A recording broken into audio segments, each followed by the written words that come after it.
On réalise que ça a apporté énormément au niveau donc, de la capacité des équipes à travailler entre elles. Ça leur a permis d'aller au extra mile, au-delà du travail quotidien qu'elles font. Et je pense vraiment qu'il y a de cet événement un terreau qui permet aux équipes d'IBL à tous les niveaux de penser innovation, de penser out of the box et donc de pouvoir créer de nouvelles solutions, de nouveaux business et d'apporter donc de la productivité, tant pour le business mais également un bien-être pour les employés.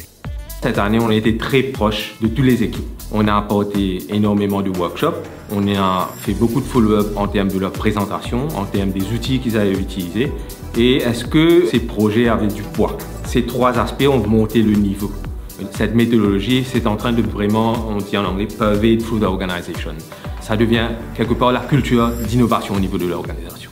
Autre point important, on commence toujours par le leadership support dans l'innovation. Sans ça, les équipes n'arrivent pas à dégager du temps, n'arrivent pas à dégager le budget et ne peuvent pas vraiment se consacrer à travailler sur leur idée. Et ça, c'est le leader qui leur donne cet avantage ou cette facilité.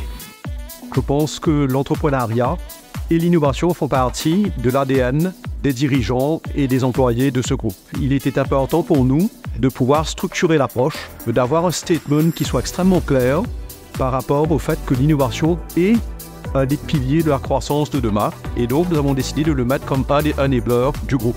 Et je dois dire qu'avec le processus lancé à travers le leadership de Delphine Largesse, on a aujourd'hui une méthodologie et un process très clair afin de pousser nos équipes à réfléchir systématiquement en innovant dans tous les process de services, de produits et de métiers.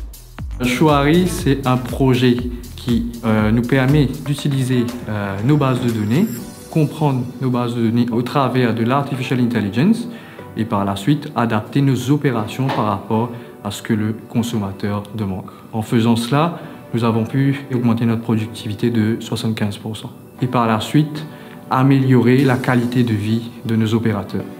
On avait au départ décidé de faire nos propres plywood au lieu de dépendre de l'importation. La plante qui s'y prêtait le mieux, c'est le bambou. On savait qu'on avait la moitié des machines qui s'y prêtaient déjà. On a fait des tests. Suite à ce que nous a dit le jury, de ne pas nous limiter seulement au plywood. Du coup, on a élargi le scope à des meubles haut de gamme, à du bambou structurel. C'était une très belle édition. Je retiens une énergie très forte, beaucoup de générosité de la part des équipes qui se sont vraiment investies dans leur projet et qui nous ont partagé des idées merveilleuses, dont certaines très prometteuses. J'espère que ça donnera lieu à des développements magiques pour le groupe. Et je pense qu'au-delà de chacune des entreprises, au-delà du groupe, c'est toute l'île Maurice qui bénéficie d'une initiative comme ça.